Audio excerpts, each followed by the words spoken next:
I'm impressed how Aiyuk's carried himself. I mean, I think everyone knows how it started off last year. Just he was a little bit behind where I wanted him.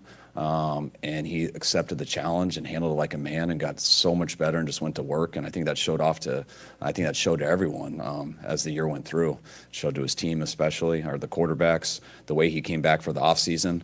It was awesome. Okay, so Kyle Shanahan confirming that the reason Brandon Aiyuk was slow to start last year was not an injury. He was not happy with where Aiyuk was. I thought Kyle did it. He went really deep on Brandon Aiyuk and said his rookie year was the COVID year. Camp was a joke of camp. It was nothing like NFL camp. So he shows up in 21 for camp his second year, and he's going, this camp is really hard. And it's like, no, Brandon, this camp isn't hard. This is normal camp. Last year was a joke camp. This is real camp. And I think Kyle did a good job of explaining, at no point has Brandon been a bad guy or a malcontent or difficult or not willing to work. He just didn't understand what was required of him because the first year was not the year to learn. And he called it, now it's reached the point where he's a leader. Hasn't Kyle admitted too he's the hardest on wide receivers because he's a wide receiver? Because he's a wide receiver.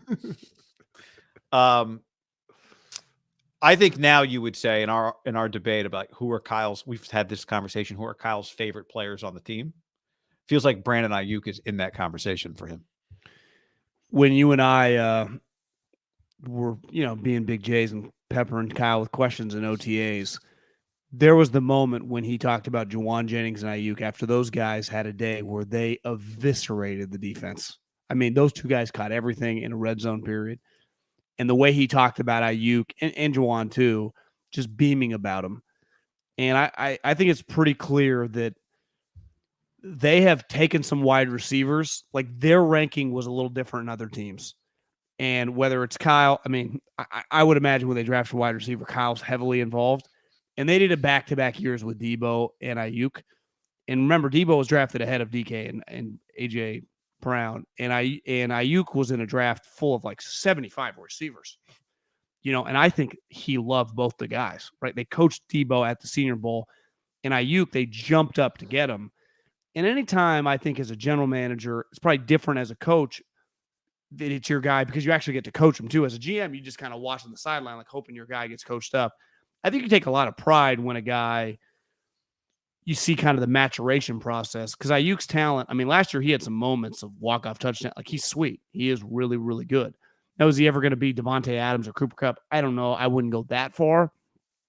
But I do think it's fair to say his ceiling is probably higher than most people realize. Like, if you told me he had a couple-year stretch where he's like a top 10, assuming Trey's good, top 10 wide receiver, he could put up huge numbers, I'd believe you. And I think Kyle knows that. And part of that, if you look at most of the sweet wide receivers, they're pretty high-level guys and like hard workers. I mean, I've heard stories about Keenan Allen, obviously Devontae, Cooper Kupp. I mean, the Chiefs loved until Tyreek got weird. Tyreek. Justin Jefferson. Yeah, Jamar Chase. That I think he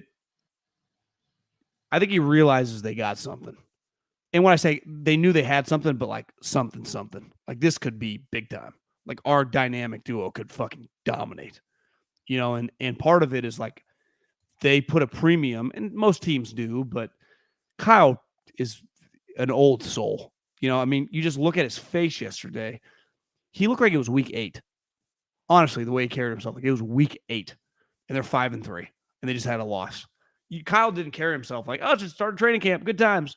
It's like, God, Kyle's just in football mode, coach. Old, surly, even though he's 43 years old. Just went to dinner at French Laundry. Makes $12 million. He carries himself like an old school, like his dad would.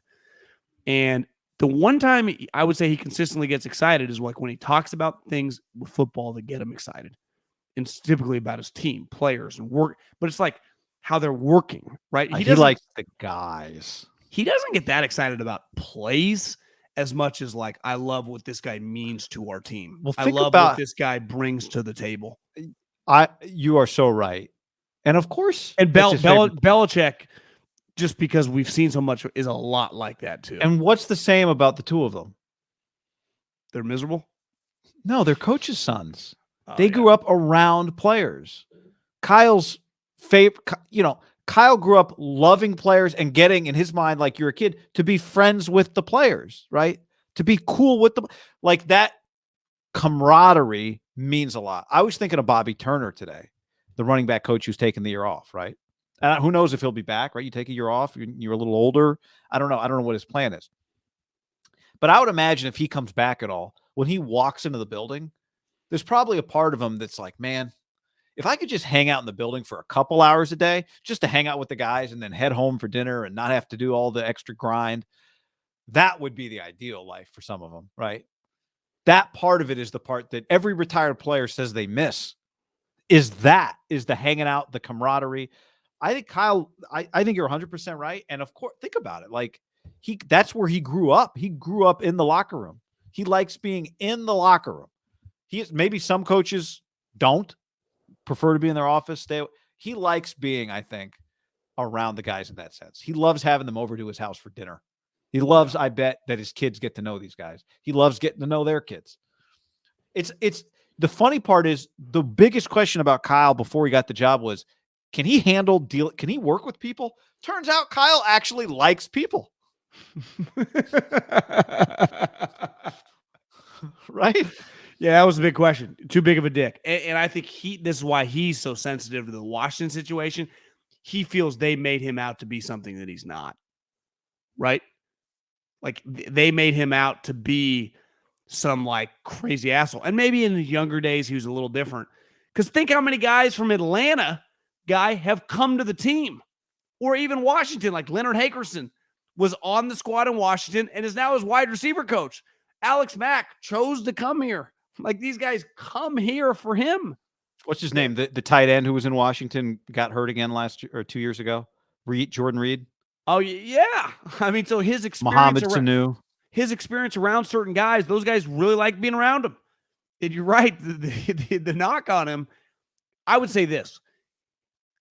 He was probably more of a polarizing candidate 100% than he should have been, right? Because that's a fair knock. It's like, is this guy coach's son, thinks he knows it all? And that doesn't feel like the case. Even though he can, like any coach can be stubborn about stuff, bad play calls, but that's part of football.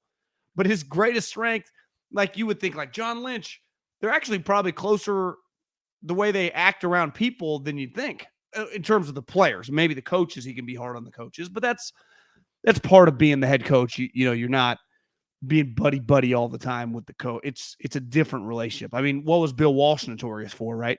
Yelling at the coach to make the players seem bad. He was never, all the players like, actually, he doesn't really yell at you. He yells at your position coach right in front of you, and then you feel like an asshole. That was his go-to move.